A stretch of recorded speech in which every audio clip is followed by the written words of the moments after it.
Hola. Em, Vamos a continuar con el estudio de la palabra de Dios. Hoy nos toca Efesios capítulo 6, versículo 10. Vamos a hacer una oración y ahora les explico una cosita. Oremos. Padre Celestial, te damos gracias por la oportunidad de tener tu palabra y poder estudiarla, a fin de conocer tu voluntad para nuestras vidas. Ayúdanos a conocerla y a ponerla por obra. En el nombre de Jesús. Amén. No se van a creer lo que me ha pasado. Estaba grabando el vídeo y le di a grabar, me puse a hacer el estudio y hasta el final, cuando fui a darle para parar el vídeo, la grabación, me doy cuenta de que no había grabado.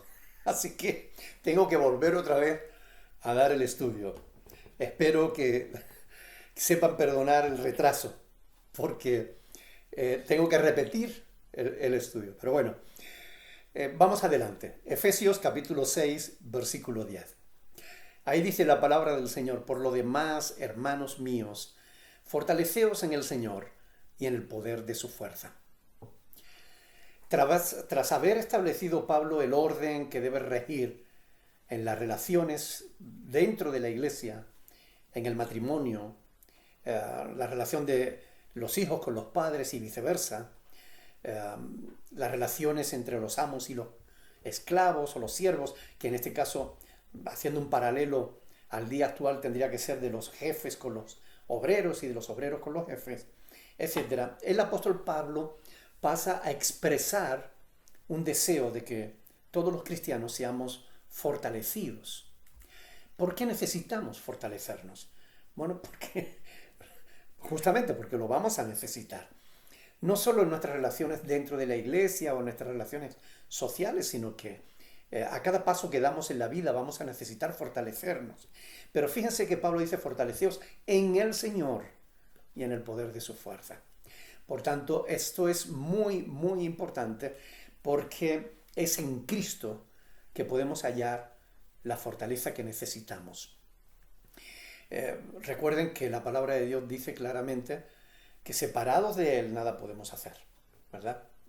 En Cristo tenemos salud, tenemos fuerza, poder para trabajar con nuestras propias manos, como dijo el apóstol Pablo, ¿verdad?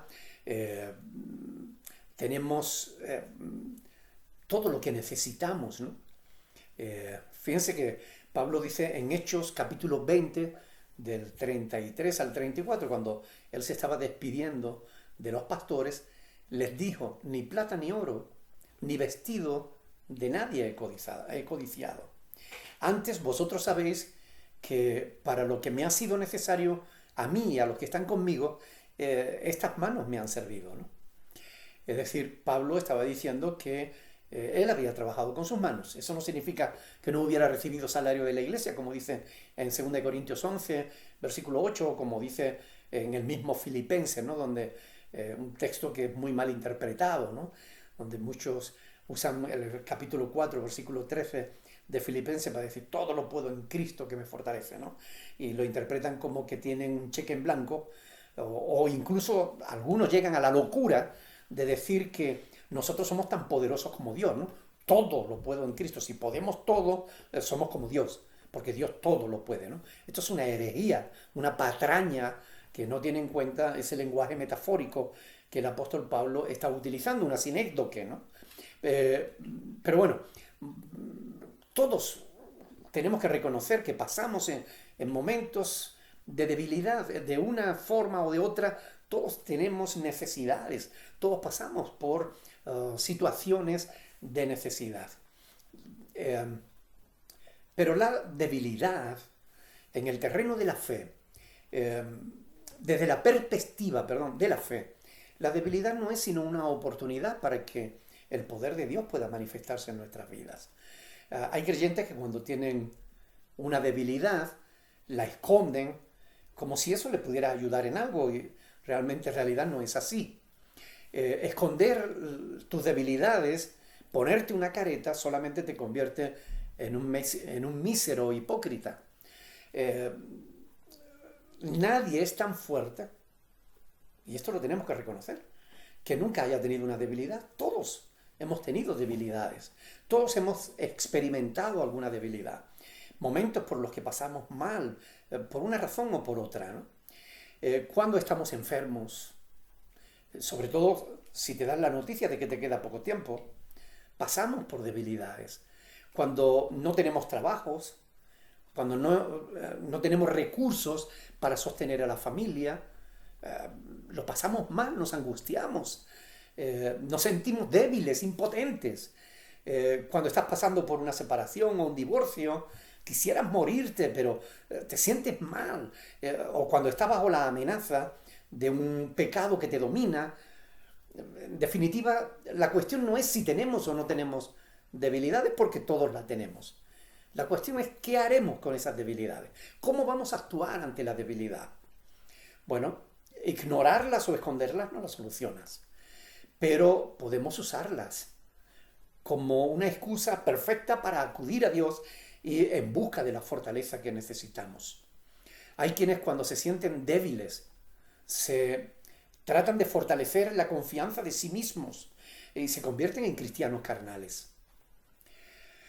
Es en Cristo, hermanos, que hallamos el poder para vivir la vida y el ministerio cristiano.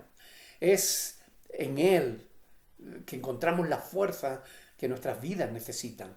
Pablo escribió en 1 de Timoteo 1:12: doy gracias a Dios que me fortaleció, a Cristo Jesús, nuestro Señor, porque me tuvo por fiel poniéndome en el ministerio. Doy gracias a Dios que me fortaleció, a Cristo Jesús, nuestro Señor. Él es nuestra fortaleza. Pero ¿buscas tu fortaleza en Dios o dónde la buscas? Otros, por el contrario, cuando descubren alguna debilidad en sus vidas, huyen de Cristo, avergonzados. Se alejan de Él pensando que no sirven como cristianos. Quiero que presten atención a esto. Déjenme decirles algo. Cuanto más débil eres, cuanto menos crees que vales, más posibilidades tienes de ser usado por Dios.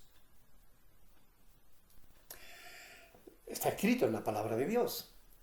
Mirad pues, hermanos, que vuestra vocación, que no sois muchos sabios según la carne, ni muchos poderosos, ni muchos nobles, sino que lo necio del mundo escogió Dios para avergonzar a los sabios. Y lo débil del mundo escogió Dios para avergonzar a los fuertes. Y lo vil del mundo y lo menospreciado escogió Dios, lo que no es, para deshacer lo que es, a fin de que nadie se jacte en su presencia. Dios no busca gente que se consideran fuerte, sabia, importante, porque esos se jactan en la presencia de Dios. Y Dios no soporta a los soberbios. Dios busca gente humilde, que reconozcan sus necesidades, que reconozcan sus debilidades, porque estos, cuando consiguen vencer sus necesidades, sus debilidades, le dan toda la gloria y la honra a Dios. No temas, por tanto, por la magnitud de tus problemas.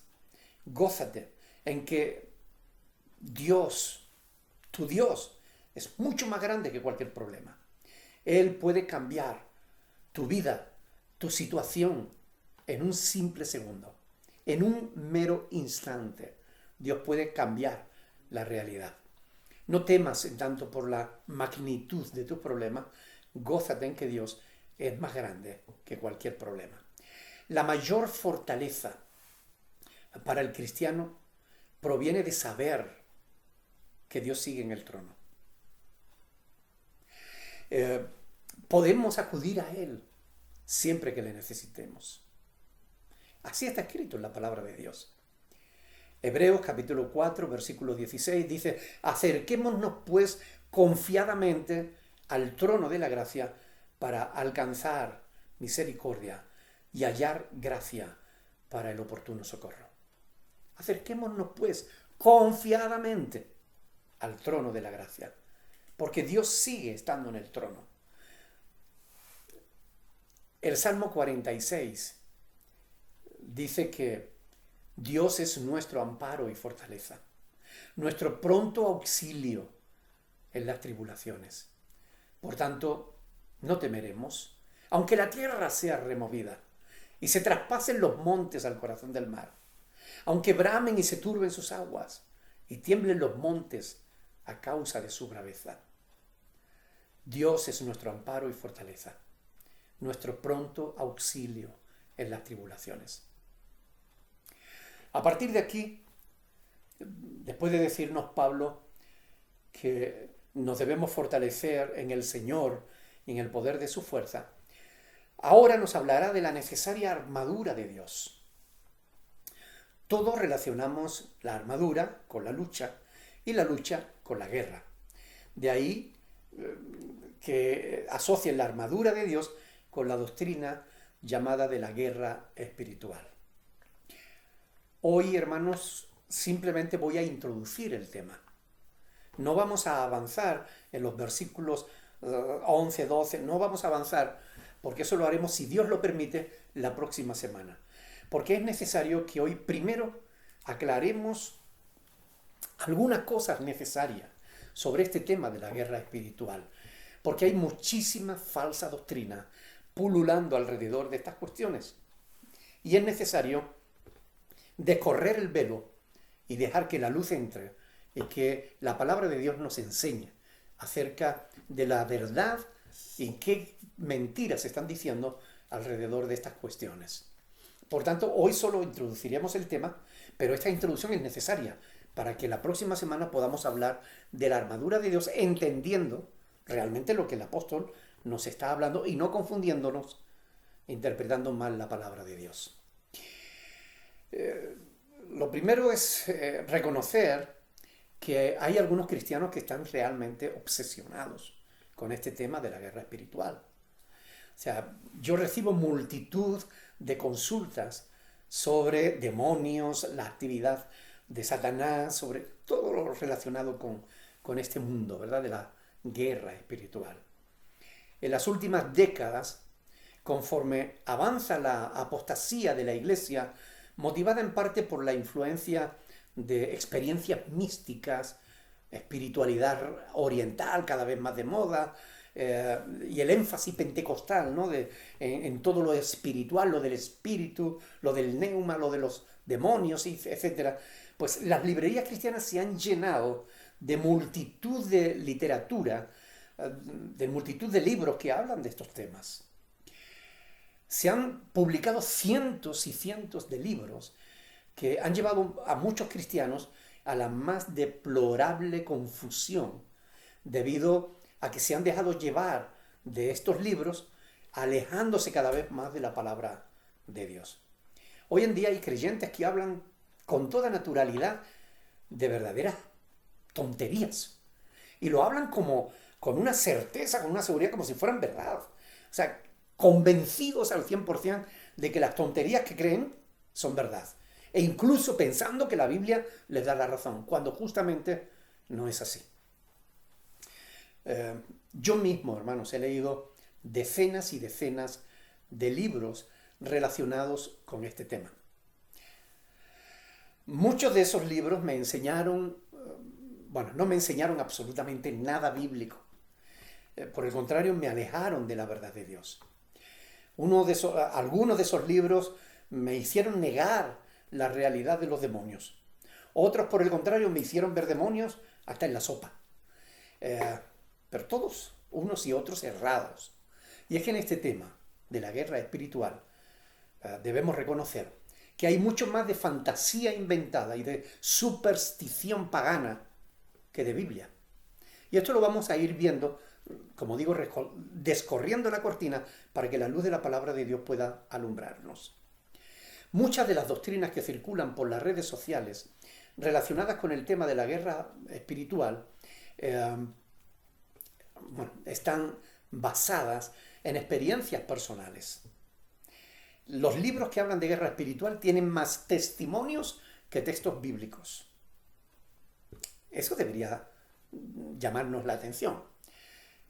Ninguna doctrina cristiana puede estar basada en la experiencia de alguien. ni tampoco en el creemos, pensamos. Las doctrinas tienen que estar basadas en la palabra, las doctrinas cristianas deben estar basadas en la palabra de Dios. Lo primero que tenemos que aclarar para poder entender un poco todo este tema es cuál es nuestra cosmovisión.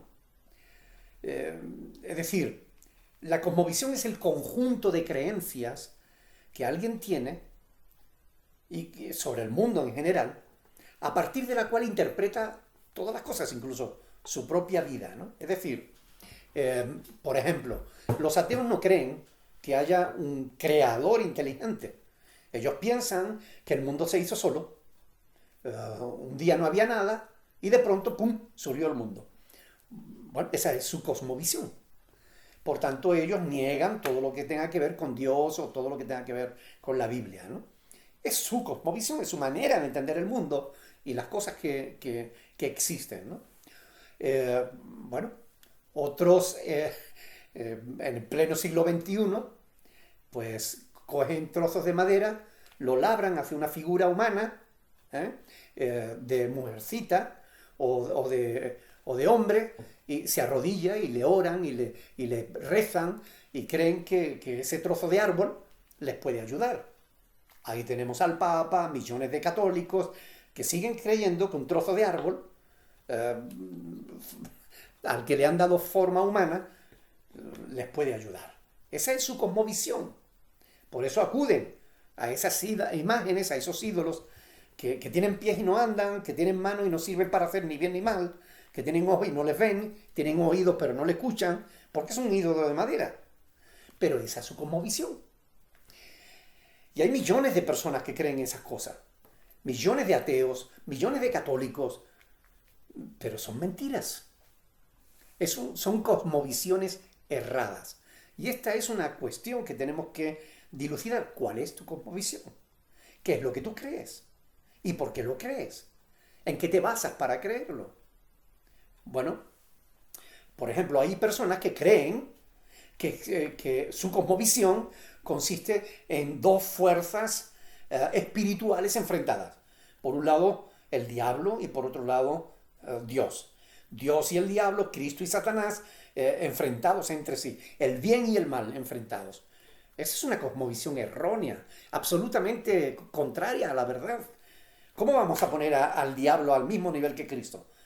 La Biblia, cuando vamos a la palabra de Dios, en la Biblia encontramos la cosmovisión correcta, la cosmovisión que debemos tener, la que debiéramos creer, porque es palabra de Dios revelada por el mismo Dios a través de su Espíritu Santo.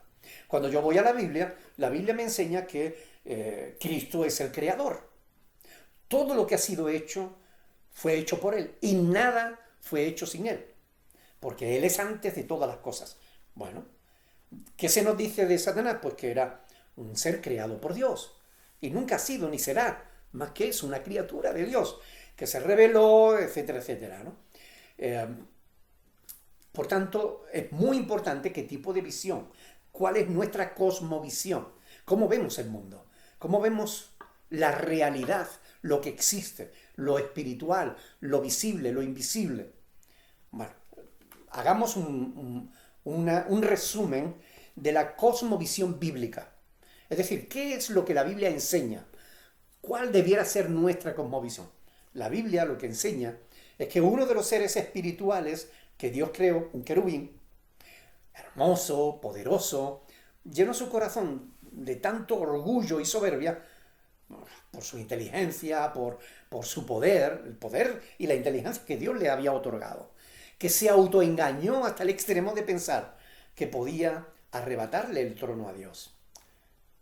Aunque jamás pasó de ser lo que es, una criatura y nada más, ¿no? Un ser creado y por tanto inferior a su creador.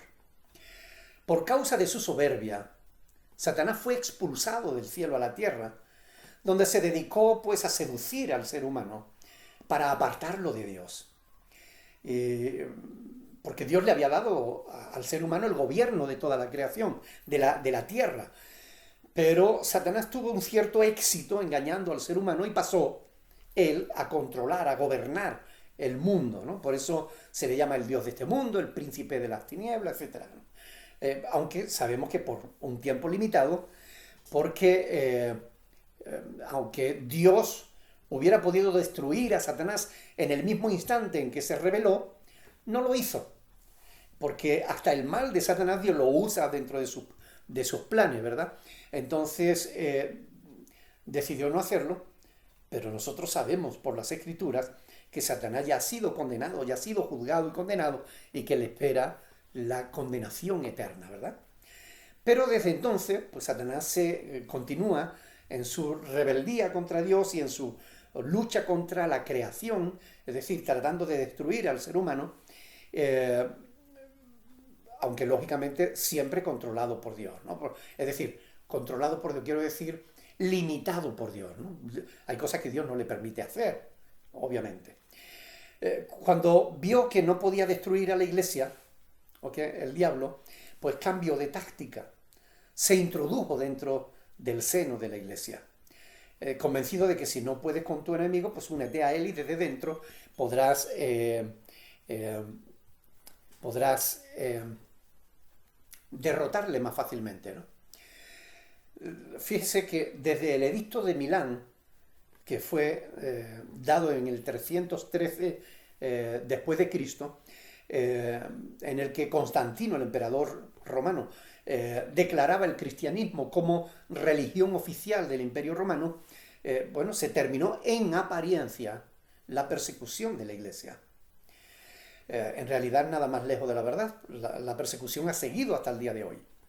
Cada día en la historia de la iglesia ha seguido siendo perseguida. Si no en su totalidad, sí en partes, ¿no? O en lugares determinados, en unos países más que en otros, etcétera, ¿no? Con distintas técnicas de combate. A cada reforma le seguía su contrarreforma, a cada avance del Evangelio le seguía su falsa doctrina que ocasionaba luchas internas, divisiones, etc. Así hasta nuestros días, en la que multitud de falsos pastores, predicadores, falsos predicadores, llenan estadios y convencen a miles y miles de personas para seguirles en su maldad. Personas llevados por su ignorancia de la palabra de Dios. Porque si conocieran la palabra de Dios, no seguirían a los falsos maestros. No solo esto, el diablo, además de atacar a la iglesia directamente, ahora está atacando, desde hace un par de siglos, ataca la credibilidad de la palabra de Dios, haciendo que la gente duden de la realidad, de la veracidad, de la inerrancia de la palabra de Dios.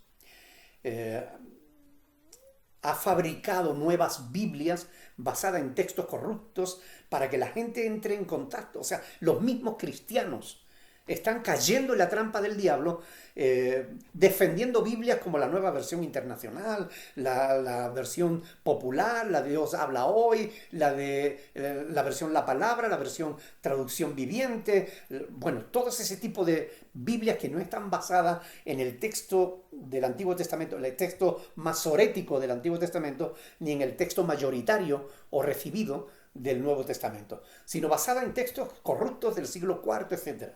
Es una lucha más que el diablo está realizando contra el pueblo de Dios a través de luchar contra las Sagradas Escrituras. Porque si consigue destruir la credibilidad en la palabra de Dios, pues está destruyendo la base de nuestra fe. Y muchos falsos pastores están predicando que la Biblia que tenemos en nuestras manos, la Reina Valera, etcétera, que está llena de errores y demás, cuando son unos puros ignorantes que jamás se han dedicado a estudiar, sino que se dejan llevar de unos cuantos libros y bueno, hay incluso la mayoría de los seminarios hoy en día están enseñando ese tipo de errores.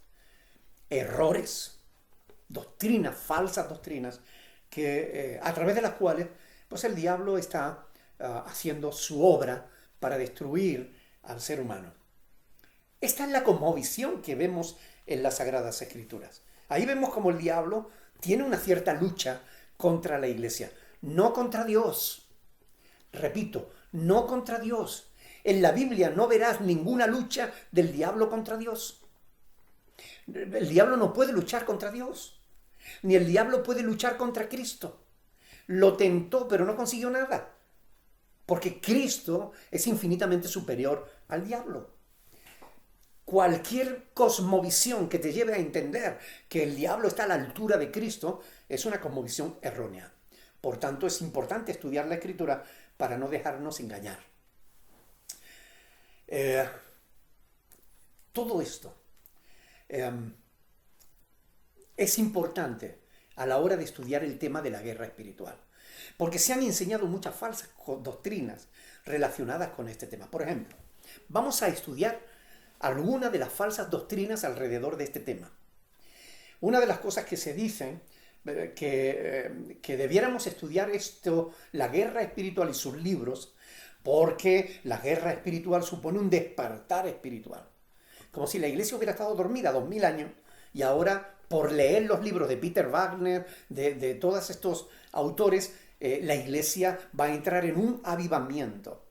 Le llaman a la guerra espiritual la doctrina más importante para este tiempo. Miren, es absurdo. La doctrina más importante para este tiempo es la del Evangelio. ¿Ok? De que el hombre es pecador, está condenado por su pecado, y a menos que se arrepienta y crea en Cristo, lo lamentará por toda la eternidad. Esa es la doctrina más importante de este tiempo y de todos los tiempos. Pero se dan cuenta de la locura, de cosas que se afirman y que los creyentes se tragan porque no tienen el discernimiento suficiente, porque no estudian la palabra de Dios. El nombre de guerra espiritual lo reciben de 3 pasajes. Por ejemplo, este que estamos estudiando, Efesios capítulo 6, donde se dice que no tenemos lucha contra sangre y carne, sino contra principados, potestades, etc. El 1 de Timoteo 6:12, donde dice pelea la buena batalla de la fe. Y 1 de Pedro capítulo 5, del 8 al 9, cuando dice, sé sobrio, velad, porque vuestro adversario, el diablo, como león rugiente, anda alrededor buscando a quien devorar, ¿no? De estos textos, en estos textos basan la doctrina de la guerra espiritual. Pero miren, como pueden apreciar, si ustedes se paran a pensar un instante, esos son un lenguaje metafórico que jamás deberíamos interpretar de una manera literal. Sin embargo, es curioso que algunos grupos religiosos se han organizado y se hacen llamar como un ejército, con sus mandos jerarquizados, con sus tropas que incluso visten uniforme, y unos se hacen llamar ejércitos de salvación, otros legionarios de Cristo, etcétera, etcétera, ¿no?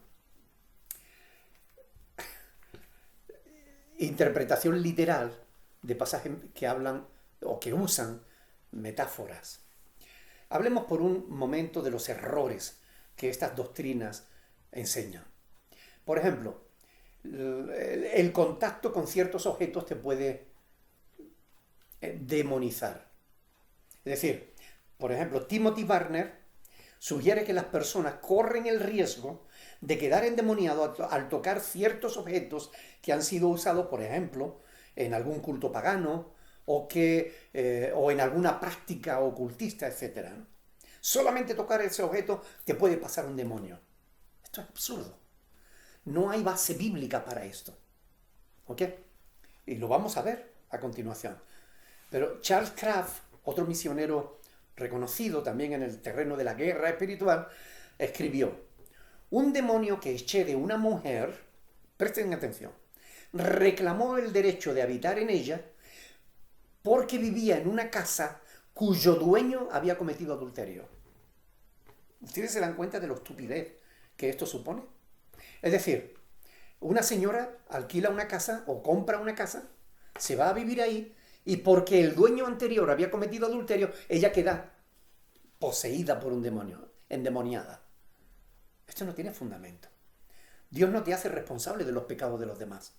La Biblia dice claramente que el alma que pecare, esa morirá. Es decir, Dios hace responsable a cada alma de sus propios pecados.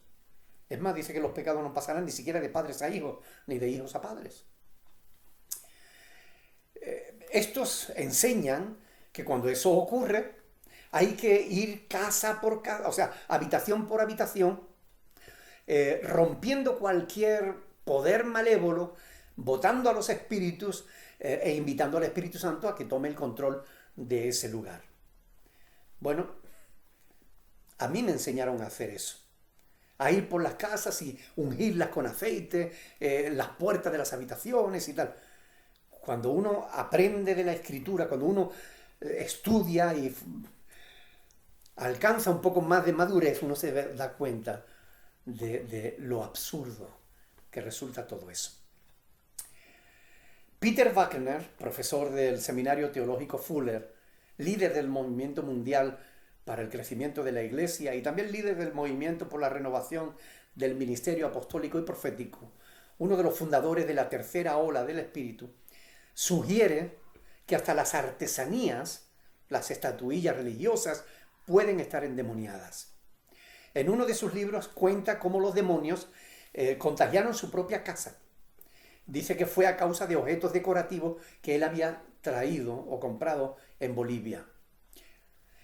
Ed Murphy, que es el autor de El Manual de Guerra Espiritual, considerado el mejor manual sobre el tema, un libro más grande, más gordo que la Biblia, afirma lo mismo exactamente igual. Sobre pinturas, obras de arte, esculturas, libros, incluso ciertas músicas. Para él todo eso te puede, por contacto o por influencia, está asociado a los demonios y por tanto te puede convertir en un endemoniado. Ellos se basan en textos sacados de contexto, como por ejemplo Hechos de los Apóstoles, capítulo 19, versículos del 11 al 12, cuando habla de que Dios hacía milagros extraordinarios por mano de Pablo, de tal manera que aún se llevaban a los enfermos los paños, los delantales de su cuerpo, y que las enfermedades se iban de ellos y los espíritus malos salían, ¿no? De esos pasajes, ellos deducen que los objetos quedan impregnados de la presencia y del poder espiritual, ¿no? También se basan en otros pasajes, como por ejemplo en Primera de Samuel, cuando se habla del arca, ¿no? de la alianza, el arca, la vara de Moisés, el manto de Elías. Es decir, esta gente cae en el animismo. El animismo es una filosofía, es una doctrina que considera que los objetos tienen poder, pueden ser, albergar espíritus o divinidades. Por ejemplo, Kraft afirma que el arca era un objeto con poder que les hizo mucho mal a los filisteos. Y él se basa en Primera de Samuel, capítulo 5, versículos del 1 al 7. Ese pasaje relata que cuando los filisteos capturaron el arca y lo metieron en el templo de su dios Dagón, un ídolo de madera que ellos habían construido y que ellos adoraban cada día, pues una vez que metieron el arca allí en el templo de Dagón, como un trofeo para su ídolo, como una ofrenda para su dios, recuerden que el arca estaba envuelta en oro y demás, al día siguiente, cuando fueron a adorar a su ídolo, Dagón estaba tendido, postrado en tierra delante del arca. Bueno, los filisteos lo cogieron, lo volvieron a poner de pie, y al día siguiente, cuando fueron otra vez a adorar a Dagón, Dagón estaba otra vez postrado en tierra, pero esta vez con la cabeza y las manos cortadas. Ahí entendieron los filisteos que, que Dagón no era tan fuerte ni tan importante como Dios, ¿no? Pero bueno, la película En busca del arca perdida habla justamente de esto, ¿no? Está basada en una historia real, que dice que Hitler, y durante la Segunda Guerra Mundial, buscó el arca convencido de que si la encontraba, encontraría un poder que le permitiría gobernar el mundo. Otorgar el poder al arca es absurdo. Si nosotros estudiamos detenidamente, como siempre digo, el contexto de los textos, Primera de Samuel capítulo 5, tanto en el verso 7 como en el 9, nos dice claramente que no fue el arca la que turbó a los filisteos, sino la mano de Dios. ¿Se dan cuenta de la diferencia? Este tipo de errores es muy habitual cuando vamos a la Biblia a buscar algo que apoye lo que creemos. Siempre vamos a encontrar algo que podamos interpretar a nuestra conveniencia, pero no estaremos interpretando la verdad. ¿Ok? Estaremos sacando de la Biblia lo que queramos sacar. Pero si queremos la verdad, tenemos que tener en cuenta los textos en su propio contexto. Lo mismo le pasó a los israelitas que faltaron al respeto a Dios abriendo el arca para ver qué había en su interior, ¿no? Esta escena también aparece en la película que protagoniza Harrison Ford. Primera de Samuel, capítulo 6, versículo 19, dice que entonces Dios hizo morir a los hombres de Bet-Semes porque habían mirado dentro del arca. Entonces, en la película se ve que cuando abren el arca sale un poder que mata a un montón de gente. Sin embargo, una vez más, el contexto explica adecuadamente el pasaje. Pues el verso siguiente, el verso 20, dice lo siguiente, que los de Bet-Semes reconocieron que el poder no estaba en el arca, sino en Dios. ¿Quién podrá estar delante del Dios, de Jehová, el Dios Santo? No dice quién podrá estar delante del arca, sino quién podrá estar delante de Jehová, el Dios Santo. Ellos reconocieron el poder, no estaba en el arca, sino en Dios. En cuanto a la demonización por contacto, o por dedicación, o por influencia, el apóstol Pablo enseña y declara, por ejemplo, que incluso podemos llegar a comer carne sacrificada a los ídolos y no pasa nada, siempre y cuando nuestro proceder no sea motivo de tropiezo para otro que no piense lo mismo que nosotros, ¿no? 1 Corintios 8, del 7 al 13, 1 Corintios 10, del 25 al 27, Pablo niega que algo dedicado a un ídolo pueda transmitir ninguna influencia nociva. Es decir, ni siquiera comiendo la carne que ha sido sacrificada a los ídolos. Porque Pablo aclara, un ídolo nada es. Los proponentes de la guerra espiritual, en cambio, enseñan que el contacto con tales cosas conlleva el peligro de acabar endemoniado. Segunda cosa, segunda doctrina falsa. Algunos de estos autores en sus libros sobre guerra espiritual afirman que debemos orar diciendo: Satanás, te ordeno en el nombre de Jesucristo salir de mi presencia con todos tus demonios y pongo la sangre de Cristo entre nosotros, bueno, etcétera, etcétera, etcétera, ¿no? Por ejemplo, Mark Bubeck, en su libro El adversario, en la página 100, lo enseña de ese modo. Pero, hermano, ¿dónde enseña la Biblia que un cristiano tiene que orar a Satanás? Esto no solo es falso, sino que nos aleja de la verdad revelada en las Sagradas Escrituras.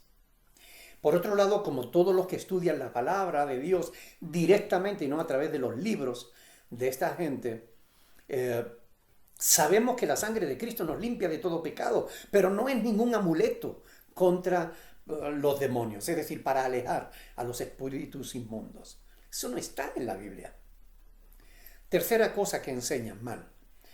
Otra falsa doctrina popularizada por Bubeck es que los demonios toman los nombres que corresponden al área de opresión que ejercen en el ser humano. Es decir,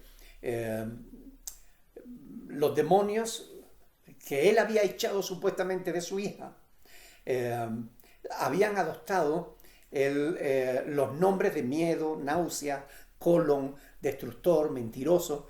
Es decir, esos son los demonios que él asegura que fueron la causa exacta de esos problemas en la vida de su hija.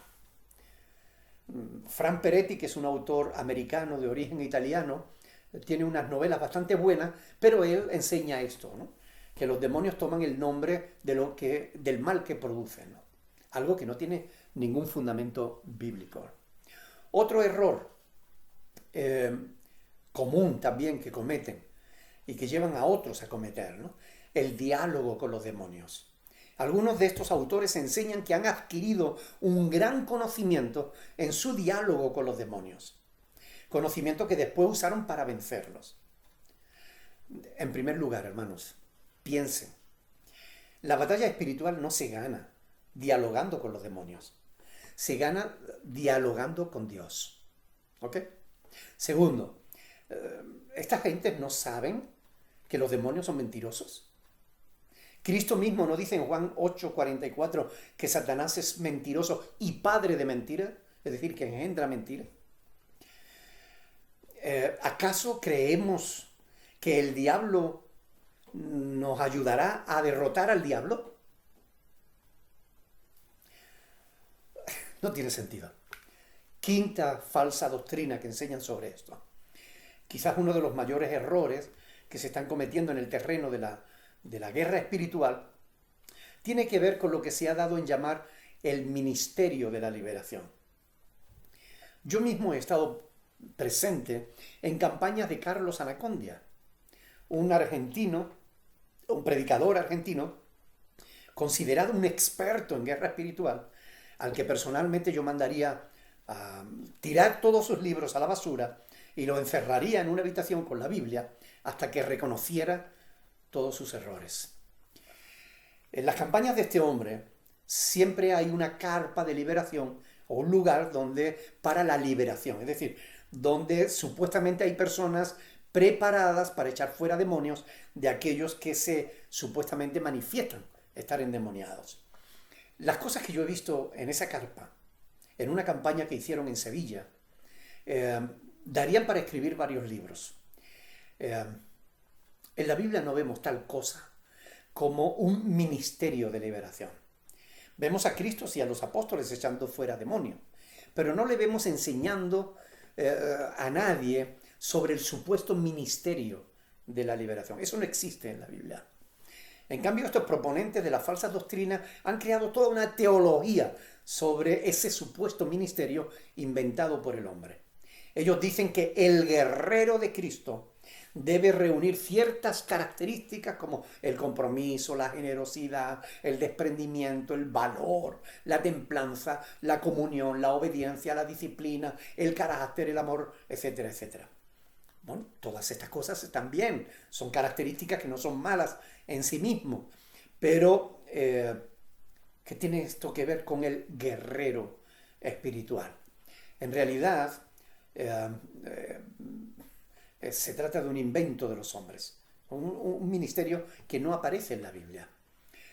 La pregunta que tenemos que hacernos es, ¿no será que todos estos están cayendo en lo que el apóstol Pablo enseña en 1 de Timoteo capítulo 4?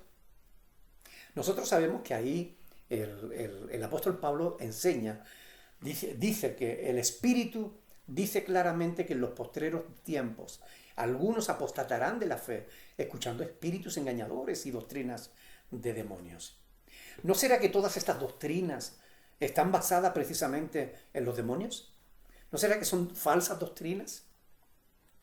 El cristiano haría mucho mejor en dejar de leer libros sobre la guerra espiritual y ponerse a estudiar la Biblia. Como dije, yo leí docenas y decenas de libros sobre este tema. Pero un día leyendo la Biblia, me encontré con el mejor manual de guerra espiritual que había leído. Y era un solo versículo bíblico.